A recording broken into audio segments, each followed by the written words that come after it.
శ్రీమాద్రి నమః. ప్రకృతి వైద్యం మన ఆరోగ్యం శీర్షికన ఇవాళ మరొక కొత్త మొక్కను పరిచయం చేయాలనుకున్నాం. ఆ మొక్కే మనకు చాలా అరుదుగా కనిపించే మొక్క. కొందరు తోటల్లో పెంచుకుంటారు, నర్సరీలో పెంచుకుంటారు, కానీ ప్రకృతి వనంలో దొరకడం కష్టం. అట్లాంటి చెట్టును మనం ప్రకృతి వనంలో పెంచాం. ఆ చెట్టే మనం చెంపకమని, ఏమ పుష్పమని, స్వర్ణ పుష్పమని, తర్వాత సుకుమార అని, సుకుమ సుమ అని వివిధ పేర్లతో పిలుస్తారు. మరి తెలుగులో అయితే దీన్ని సంపెంగ పుష్పం అని పిలుస్తారు. ఈ సంపెంగ పుష్పం గురించి ఈరోజు తెలుసుకుందాం. రండి, చెట్టును కూడా మీకు పరిచయం చేద్దాం. రండి, ఇదండి సంపెంగ చెట్టు.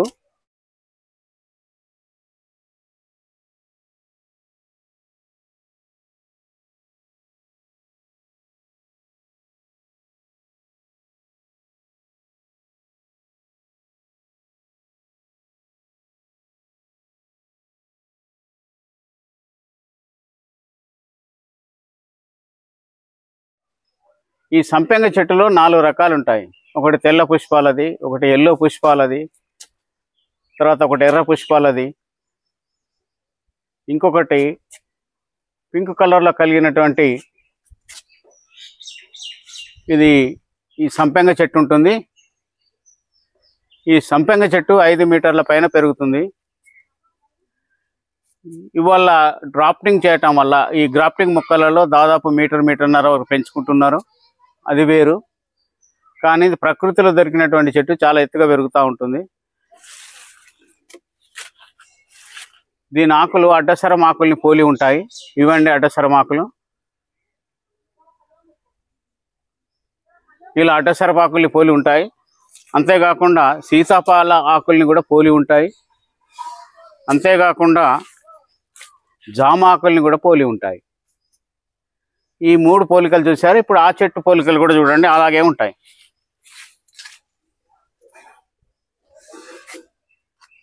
ఇలా ఈ చెట్టు బాగా పెరిగి ఇది స్వర్ణ పుష్పం అని కూడా అన్నాం, బంగారు చెట్టు అని కూడా పిలుస్తారు. మరి బంగారు వర్ణం గల అటువంటి పువ్వులు ఉంటాయి కాబట్టి ఇవండి పువ్వులు. ఈ పువ్వు చూడండి, బంగారు వర్ణం కలిగిన ఉన్నటువంటి పువ్వు కాబట్టి దీన్ని బంగారు వృక్షం అని కూడా అంటారు, స్వర్ణ వృక్షం అని కూడా అంటారు, స్వర్ణ వృక్షం అని కూడా అంటారు. ఇది వృక్ష జాతిగా ఉంటుంది, మరో రకం తీగ జాతిలో కూడా ఉంటుంది. ఈ చెట్టు మొగ్గను చూడండి, ఇది మొగ్గ. ఈ మొగ్గ వికసించి పువ్వు అవుతుంది. ఇది పువ్వు. ఇవి రేకులు. కొన్ని దీంట్లో ఒక రేకు లోపలికి ఇక్కడ చూడండి ముక్కిలించుకొని ఉంటుంది. కొన్ని రేకులు బయట విప్పారి ఉంటాయి. ఇది లోన విత్తనంగా తయారవుతున్నటువంటి పత్రబీజం. చూడండి, ఈ వృక్ష బీజం ఎలా తయారవుతుంది. ఈ చుట్టూ చిన్న చిన్న పోలికలు కలిగినటువంటి రక్షక దళాలు ఉంటాయి. ఈ రక్షక దళాల మధ్య నుంచి ఇది ఉద్భవిస్తుంది. ఇలా ఇది కాయగా మారుతుంది, కాయ విత్తనంగా మారుతుంది. ఈ విత్తనం ద్వారా వచ్చే చెట్లు అంత తొందరగా మనకు పుష్పాలకు రావు. కనీసం ఒక 5-4 సంవత్సరాలైనా పడుతుంది. ఈ వృక్షాన్ని, సంపెంగ వృక్షాన్ని మనం చాంపే అని, ఏమ పుష్పం అని, కుస్మసుమ అని కూడా సంస్కృతంలో పిలుస్తారు. మరి భావప్రకాశిక అనే గ్రంథంలో, ఈ భావప్రకాశిక గ్రంథంలోని ఒక శ్లోకాన్ని దీని గురించి రాయబడి ఉన్నది. మరి ఈ శ్లోకాన్ని మీరు వినండి. చెంపకం కటుకస్తికం కషాయో మధురహో హిమః విషక్రీమిహరః కృచ్చక కపవాత ప్రపిత్తజిత్ అని భావప్రకాశులకు దీని గురించి రాయబడి ఉన్నది. ఇది ఏ రకంగా ఉపయోగపడుతుంది, ఇది చేదుగా కారంగా ఉంటుంది కాబట్టి కటుకస్తికం అని అన్నారు. ఇది విషాలను యొక్క క్రీములను కూడా చంపేస్తుంది, విషాలను కూడా తీసేస్తుంది కాబట్టి విషక్రీమహారహ అన్నాడు. అట్లాగే కఫ వాత సంబంధించినటువంటి దాంట్లో, పిత్త దాంట్లో ఇది బాగా పనిచేస్తుందని చెట్టు గురించి భావప్రకాశంలో రాయబడి ఉన్నది. ఆ గ్రంథాన్ని చదివినా మనకు విషితం అవుతుంది. కాబట్టి సంపెంగ చెట్టు గురించి ఈరోజు పూర్తిగా దాని ఔషధాల గురించి తెలుసుకుందాం. సంపెంగ చెట్టు మనకు చాలా తక్కువ అరుదుగా కనబడుతుంది కాబట్టి దాని మీద ఈరోజు ఔషధ గుణాలు, అది ఆరోగ్యంగా మనకు ఎట్లా పనిచేస్తుంది, ఆరోగ్య విషయంలో ఎలా తోడ్పడుతుంది, మానవ ప్రపంచానికి ఈ మొక్క ఎలా ఉపయోగపడుతుందో ఈరోజు ఒక్కొక్క అంశాన్ని చెప్పుకుందాం. ఈ సంపెంగ పువ్వులు సువాసనతో గుబాలిస్తాయి, సువాసనను వెదజల్లుతాయి. మనము ఒక 10-20 రకాల పళ్ళను ఒక దగ్గర పోసినప్పుడు ఆ పళ్ళ వాసన ఎలాగో అవుతుందో, ఆ పండ్లను 10-20 రకాల వాసనలు ఏ రకంగా మనకు గుమాలిస్తుందో, అలాంటి ఈ పుష్పం దగ్గర, ఒకే పుష్పం దగ్గర అన్ని రకాల వాసనలు, అంటే వివిధ పండ్ల రకాల యొక్క వాసనలు అన్నీ కలిపి మిళితమైనటువంటి ఈ వాసన ఆస్వాదించదగ్గది, మంచి గుబాలిస్తుంది కాబట్టి, పరిమళాలు వెదజల్లుతుంది కాబట్టి ఈ పుష్పాన్ని మనం వాడుకోవాలి. సంపెంగ చెట్లను ముఖ్యంగా పందిళ్ళపై పెంచుతారు. కొన్ని చెట్లు పెద్దగా వృక్షంగా పెరుగుతాయి, వృక్షజాతికి సంబంధించిన వృక్షాలుగా పెరుగుతాయి. కొన్ని తీగ జాతికి సంబంధించిన వాటి కోసం పందిర్లు వేసి ఆ పాదులను కాపాడి ఆ పుష్పాల యొక్క గుబాలింపు కోసం పెంచుతారు. కాబట్టి ఈ పుష్పాలు చాలా సువాసనలు వెదలుతాయి కాబట్టి, అంత మంచి సువాసన మనకు దొరకదు కాబట్టి దీన్ని సాగు చేయాల్సిందిగా మన పాఠకులు కోరుతున్నాను. ఈ పువ్వులను నువ్వుల నూనెలో కానీ కొబ్బరి నూనెలో కానీ ఉడికించి దాదాపు ఒక 100 గ్రాముల వరకు ఈ పువ్వుల్ని సేకరించి, ఒక 500 గ్రాముల వరకు కొబ్బరి నూనె కానీ నువ్వుల నూనె కానీ సేకరించి ఈ పువ్వుల్ని అందులో వేసి కాచి వడబోసుకున్నట్టు అయితే వెంట్రుకలు దృఢంగా పెరగటమే కాకుండా నల్లగా మారుతాయి. అంతేకాకుండా తలకు ఉన్నటువంటి చుండ్రు కూడా, పేర్లు కూడా, తర్వాత ఈపి కూడా పోవడానికి 100% ఆస్కారం ఉన్నటువంటి ఈ పూల రసాయనం తప్పనిసరిగా తయారు చేసుకొని వాడండి. అంతేకాకుండా ఈ కొబ్బరి నూనెలో ఈ పూలను ఉడికించి కాచి వడబోసుకొని భద్రపరచుకొని తలనొప్పి ఉన్నప్పుడు, తల దిబ్బగా ఉన్నప్పుడు, తల బరువుగా ఉన్నప్పుడు, తలనొప్పితో బాధపడుతున్నటువంటి అందరూ కూడా ఈ నూనెను తయారు చేసుకొని తలకు రాసుకున్నట్టు అయితే, మాడుకు రాసుకుంటే తల 5-10 నిమిషాల్లోనే చల్లగా అయిపోయి ఆ వేడినంతా తీసేసి తలను చల్లపరుస్తుంది, ఆరోగ్యాన్ని కూడా ఇస్తుంది. కాబట్టి తప్పనిసరిగా తల నూనెగా కూడా దీన్ని తయారు చేసుకొని వాడండి. సంపెంగ చెట్టు యొక్క వేరును తీసుకొని దాన్ని ఎండించి లేదా పచ్చిదైన కషాయంగా కాచుకొని ఒక 20 ml వరకు ఉదయం సాయంత్రం తాగినట్టు అయితే ఋతుశూలతో బాధపడుతున్న వాళ్ళు, బయస్ట్ నొప్పితో బాధపడుతున్న వాళ్ళు ఆ బాధ నుంచి విముక్తి కావచ్చు. కాబట్టి తప్పనిసరిగా దీని యొక్క వేరు కషాయాన్ని లేదా చూర్ణాన్ని అయితే వేడి నీళ్ళలో కలిపి తీసుకోండి. సంపెంగ చెట్టు యొక్క వేరు చూర్ణాన్ని తీసుకోండి. ఆ వేరును కూడా 50 గ్రాముల వరకు తీసుకొని ఒక 100 ml వాటర్లో కలిపి ఉడికించండి. అది 25 ml వరకు వచ్చేంత వరకు కాచండి. కాచి తాగినట్టు అయితే సంతానహీనులకు సంతాన అర్హత పొంది పుత్ర సంతానం కానీ ఆడ సంతానం కానీ కలగడానికి పూర్తిగా అవకాశం ఉంటుంది. గర్భవతులు అవడానికి ఈ మొక్క యొక్క వేరు కషాయాన్ని తప్పనిసరిగా వాడండి. సంపెంగ పూల యొక్క కషాయాన్ని కనుక తీసుకొని తాగినట్టు అయితే కడుపులో ఉన్నటువంటి విషక్రిములు తగ్గిపోతుంది. అట్లే కాకుండా సెగగడ్డలు కానీ, సెగ రోగం కానీ, గన్నేరియా లాంటి రోగం కానీ తగ్గిపోయి ఆరోగ్యవంతంగా ఉండడానికి వీలవుతుంది. కాబట్టి సుఖ వ్యాధుల నుంచి బయటపడాలనుకున్న వాళ్ళు తప్పనిసరిగా ఈ పూల యొక్క కషాయాన్ని తాగండి. సంపెంగ చెట్టు యొక్క కాయల యొక్క గింజల్ని సేకరించండి, వాటిని చూర్ణంగా తయారు చేయండి. కొంచెం నీటిలో తడిపి తలకు షాంపూలాగా పెట్టుకున్నట్టయితే తలలో ఉన్నటువంటి చుండ్రు, పేలు, ఈపి కూడా తగ్గిపోతుంది. అట్లాగే తలనొప్పి కూడా తగ్గిపోతుంది. తప్పనిసరిగా ఈ చూర్ణాన్ని వాడండి. సంపెంగ పూలను సేకరించండి.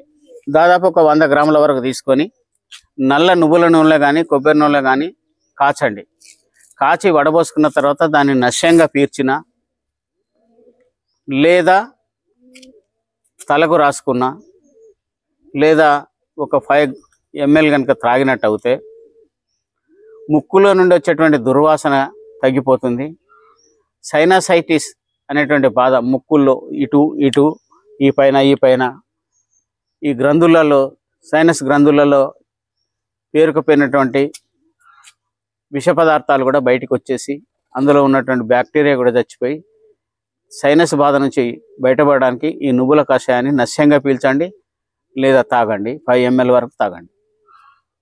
ఈ పువ్వుల కషాయాన్ని ఒక 20 ml కనుక మనం తాగినట్టు అయితే అతిమూత్రంతో బాధపడ్డ వాళ్ళు, మూత్రం ఆపుకోవడానికి ఇబ్బంది పడుతున్న వాళ్ళు, మూత్రం తెలియకుండానే బయట విసర్జిస్తున్న వాళ్ళు, మూత్రం ధారాళంగా వస్తున్న వాళ్ళు, మూత్రంతో ఇబ్బంది పడుతున్న వాళ్ళు తప్పనిసరిగా ఈ పువ్వుల యొక్క కషాయాన్ని ఉదయం 20 ml, సాయంత్రం 20 ml కనుక తాగినట్టు అయితే అతిమూత్ర వ్యాధి నుంచి బయటపడవచ్చు.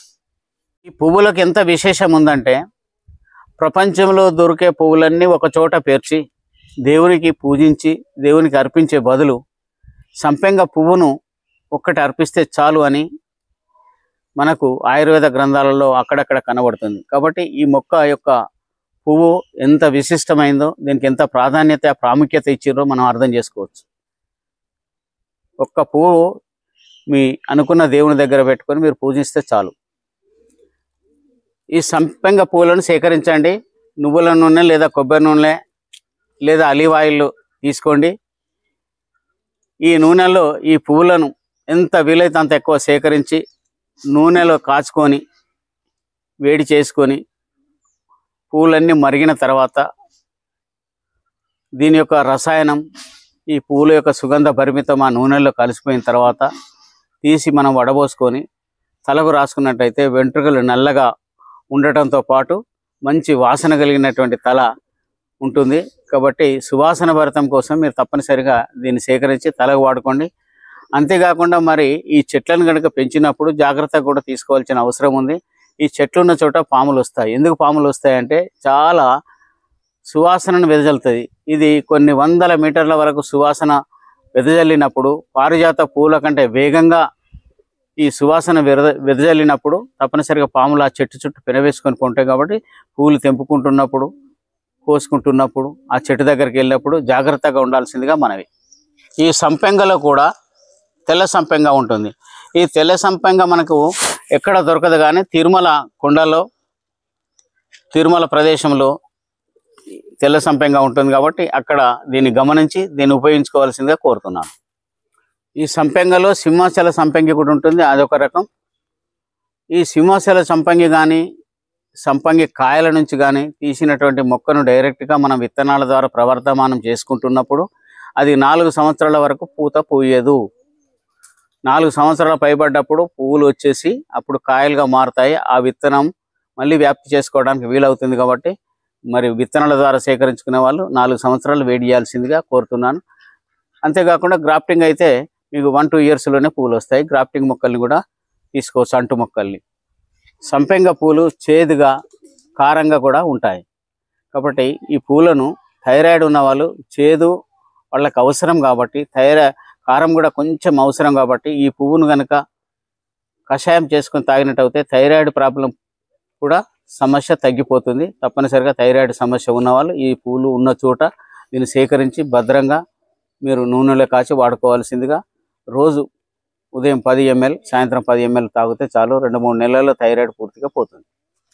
సంపెంగ చెట్టు యొక్క పై బెరడును కనుక తీసుకొని చూర్ణం చేసి ఆ చూర్ణాన్ని పెరుగులో కలిపి ఎక్కడైనా శరీరంలో గడ్డలు పుట్టినప్పుడు, గడ్డలు పగలనప్పుడు, అవి చీముకు రాకుండా ఉన్నప్పుడు, బాధ పెడుతున్నప్పుడు ఆ వ్యక్తిని మనం ఆదరించడానికి తప్పనిసరిగా పెరుగులో కలిపిన ఈ బెరడు యొక్క చూర్ణాన్ని ఆ గడ్డలపై రాసినట్టయితే 1-2 రోజుల్లో గడ్డలు పగిలి అందులో ఉండి చీము బయటికి వచ్చేసి గాయాలు మానవడానికి, పుండ్లు మానడానికి కూడా చాలా ఉపయోగపడుతుంది. కాబట్టి తప్పనిసరిగా ఈ బెరడును చూర్ణంగా వాడుకోండి. ఈ పువ్వుల యొక్క చూర్ణాన్ని సేకరించిన తర్వాత ఆ చూర్ణాన్ని పెరుగులో కలిపి తిన్నట్టు అయితే అధిక ఋతుస్రావంతో బాధపడుతున్నటువంటి, బహిష్టు సమయంలో బాధపడుతున్నటువంటి మహిళా మనులకి తప్పనిసరిగా పెరుగులో ఈ చూర్ణాన్ని ఒక 5 grams కలుపుకొని తిన్నట్టు అవుతే, ఒక 4-5 రోజులు తిన్నట్టు అవుతే ఆ బాధ నుంచి, అధిక స్రావం నుంచి అరికట్టుతుంది. తర్వాత ఈ అధిక స్రావం తగ్గిన తర్వాత మనం మళ్ళీ వాడినట్టు అవుతే రెగ్యులర్గా క్రమం తప్పకుండా కూడా ఋతుక్రమమై ఎలాంటి ఇబ్బంది లేకుండా జరిగిపోతుంది. అప్పుడు అండాలు విడుదలై సంతానానికి యోగ్యులుగా ఉండడానికి ఉపయోగపడుతుంది. ఈ సంపంగి పూల యొక్క చూర్ణాన్ని 5 గ్రాములు తీసుకోండి. ఒక 30 ml వాటర్లో కలిపి తాగినట్టు అవుతే జ్వరంతో బాధపడుతున్న వాళ్ళు, దీర్ఘకాల జ్వరంతో బాధపడుతున్న వాళ్ళు, చలి జ్వరంతో బాధపడుతున్న వాళ్ళు, శరీరం చలి చెమటలు పెట్టి విడుస్తూ మళ్ళీ జ్వరం వస్తున్న వాళ్ళు తప్పనిసరిగా ఈ చూర్ణాన్ని వాడండి. కొందరు ప్రసవం అయిన తర్వాత బాలింతలుగా మారిన క్షణంలో కొందరికి వెర్రిలాగా మనోసాంచాల్యం చేసి మనోవైకల్యం పొందుతూ ఉంటారు. మనసు స్థిమితంగా లేకపోవటం, ఏదేదో మాట్లాడటం జరుగుతుంది. అలాంటప్పుడు ఈ ఆకును తీసుకొని దీనిపైన నెయ్యి రాయండి. నెయ్యి రాసిన తర్వాత జీలకర్ర కూడా ఆ నెయ్యి పైన చల్లండి. అప్పుడు ఆ ఆకును తీసి ఆ ప్రసవించినటువంటి తల్లికి గనక తలకు ఇలా పట్టు వేసినట్టు అవుతే ఈ మతి చాపల్యము, మనసు స్థిమితం లేకపోవటం, ఏదేదో మాట్లాడటం, తాను మాట్లాడింది తనకే తెలియకపోవటం, కొంచెం వెర్రి లాంటిది జరుగుతూ ఉంటుంది. కాబట్టి ఇట్లా కట్టినప్పుడు తల చల్లగా మారి ఈ మతిమరుపు నుంచి, మనో వైకల్యం నుంచి కూడా బయటపడుతుంది. తప్పనిసరిగా ఇది చాలా ఈజీ చిట్కా. తేనె, జీలకర్ర వాడుకుంటే సరిపోతుంది. కంటి సమస్యలు ఉన్నవాళ్ళు, నేత్ర రోగాలు ఉన్నవాళ్ళు ఈ ఆకుల్ని చిన్న ముక్కలుగా తుంచి విరిచి చిన్న చిన్న ముక్కలు చేయండి. ఈ ముక్కలు చేసి నీటిలో వేసి కాచండి. కాచి చల్లారిన తర్వాత ఈ ముక్కల్లో ఉన్నటువంటి కషాయము, దీంట్లో ఉన్నటువంటి ఔషధ గుణం నీటిలోకి మారిన తర్వాత ఒక కాఫీ కలర్ వస్తుంది. ఆ నీళ్లు చల్లారిన తర్వాత కళ్ళను శుభ్రం చేసుకున్నట్టు అయితే నేత్ర రోగాలు తగ్గిపోతాయి. చూపు కూడా మెరుగుపడుతుంది. మంద చూపు, మసక చూపు కూడా తగ్గి కాంతివంతమైన కళ్ళతో ఈ ప్రపంచాన్ని చూడగలడు. ఈ సంపెంగ ఆకులను తీసుకొని పసరు చేయండి. దంచి పిండినట్టు అయితే పసరు వస్తుంది. ఆ పసరులో తేనె కలిపి కనుక తాగినట్టయితే కడుపులో నులిపురుగులు తగ్గిపోయి క్రిమి సంహారం జరిగి కడుపు నొప్పి నుంచి ఉపశమనం పొందవచ్చు. కడుపు నొప్పి ఉన్న వాళ్ళు తప్పనిసరిగా దీన్ని పసరును తేనెలో కలిపి వాడండి. ఈ పూలని సేకరించి ఒక 50 మిల్లీలీటర్ల వాటర్ని తీసుకొని ఒక 20 పువ్వులను ఉడికించినట్టు అయితే కషాయం వస్తుంది. ఆ కషాయాన్ని రోజు 20 ml, సాయంత్రం 20 ml కనుక తాగినట్టు అయితే వీర్యవృద్ధి జరుగుతూ ఉంటుంది. వీర్యవృద్ధితో పాటు పొట్టలో ఉన్నటువంటి కొవ్వు కూడా కరుగుతుంది. పొట్ట పైన వచ్చేటువంటి వాత సంబంధించేటువంటి రోగాలు కూడా రాకుండా నిరోధించడానికి ఈ పూల కషాయం తప్పనిసరిగా పనిచేస్తుంది. కిడ్నీ సంబంధిత వ్యాధులతో బాధపడుతున్న వాళ్ళు డయాలసిస్ స్టేజ్కి చేరిన తర్వాత కూడా ఈ పూల కషాయాన్ని ఉదయం 20 ml, సాయంత్రం 20 ml కనుక తాగినట్టయితే మూత్ర సంబంధించినటువంటి వ్యాధులతో పాటు కిడ్నీలో ఉన్నటువంటి నెఫ్రాన్స్ కానీ, కిడ్నీలో పేరుకుపోయిన మలినాలు కూడా ఇది బయటకు తోసేస్తుంది. తప్పనిసరిగా ఈ పువ్వులను సేకరించి కషాయంగా వాడుకోండి. ఈ పువ్వులను సేకరించండి. ఈ పువ్వులను ఒక 100 గ్రాములు తీసుకోండి. 200 గ్రాముల కొబ్బరి నూనె కానీ లేదా నల్ల నువ్వుల నూనె కానీ తీసుకొని ఈ పువ్వులను కాచండి. అందులో కొంచెం ముద్దకప్పురం వేయండి. వేసిన తర్వాత ఈ నూనెను బాగా ఉడికించి చల్లారిన తర్వాత ఒక సీసాలో భద్రపరచుకొని మనం మోకాళ్ళ నొప్పులకు, రొమటైటిస్ ఆర్థరైటిస్ కానీ, కీళ్ళవాతం కానీ, అమవాతం కానీ, సంధివాతం కానీ, మెహవాతాలు కానీ ఉన్నప్పుడు రాసుకున్నట్లయితే, శరీరంలో ఎక్కడ నొప్పులు ఉంటే అక్కడ రాసుకున్నట్టయితే నొప్పులు మాయమైపోతాయి. తప్పనిసరిగా ఈ యొక్క మాయమైపోయే ఈ ఔషధాన్ని మనం వాడుకొని తయారు చేసుకున్నట్టయితే వేల రూపాయలు ఖర్చు పెట్టి ఆసుపత్రులు వెంబడి కీళ్ళ మార్పిడి జరగకుండా మనం ఎంతో లాభంగా ఉండడానికి ఈ దేవుడిచ్చినటువంటి సంపెంగ చెట్టును, ఈ చెంపక చెట్టును, ఈ ఏమ పుష్పాన్ని, ఈ స్వర్ణ వృక్షాన్ని, ఈ బంగారు చెట్టుని మనం తప్పనిసరిగా వాడుకోవాలి. చివరగా ఈ చెట్టులు ఉన్న వాళ్ళు బాగా పెంచుకొని పెద్ద చెట్టు అయిన తర్వాత అక్కడ ఒక పడకేసుకొని కింద పడుకున్నట్టయితే చల్లగా, మనోహరంగా, మధురంగా ఈ వాసన గుబాలిస్తున్నప్పుడు, ఈ పరిమళాలు వెదజల్లుతున్నప్పుడు మనోహరమైన నిద్ర వస్తుంది. ఆ నిద్ర మీకు 1000 జన్మలు ఇచ్చినా రాని నిద్ర. ఆ ఒక్కరోజు తృప్తిగా నిద్రపోవచ్చు. నిద్ర రాని వాళ్ళు తప్పనిసరిగా ఈ చెట్టు నీడన పరుండిన పడక వేసుకొని ఉదయం నుంచి సాయంత్రం వరకు పడున్నట్టయితే మానసిక ఉల్లాసం జరుగుతూ ఉంటుంది. ఆనందపడతాడు, మంచి ఆక్సిజన్ దొరుకుతుంది. కాబట్టి తప్పనిసరిగా ఈ చెట్టును నీడను వాడుకోండి. ఈ సంపెంగ చెట్టుపై తీసినటువంటి వీడియోను మీరు ఆదరిస్తారని, దీంట్లో ఉన్న విషయాలు తెలుసుకుంటారని, తెలుసుకొని మీ మిత్ర బృందానికి తెలియజేస్తారని, ఈ చెట్టులోని ఔషధ గుణాలు కూడా తెలుసుకొని మీరే డాక్టర్లుగా, ఆయుర్వేద వైద్యులుగా మసులుతారని, అలా మెలగాలని కోరుకుంటూ మీ యొక్క వైద్య వృత్తిలో ఈ సంపెంగ మొక్క ఒక స్థానాన్ని సంపాదించాలని మనసారా కోరుకుంటున్నా. తప్పనిసరిగా మిత్రులారా ఈ వీడియో నచ్చితే లైక్ చేయండి, సబ్స్క్రైబ్ కూడా చేయండి. తప్పనిసరిగా మీరు సబ్స్క్రైబ్ చేస్తారని అమిత ఆనందంతో కోరుతున్నా మీ డాక్టర్ కలకోటి కిషన్ రావు.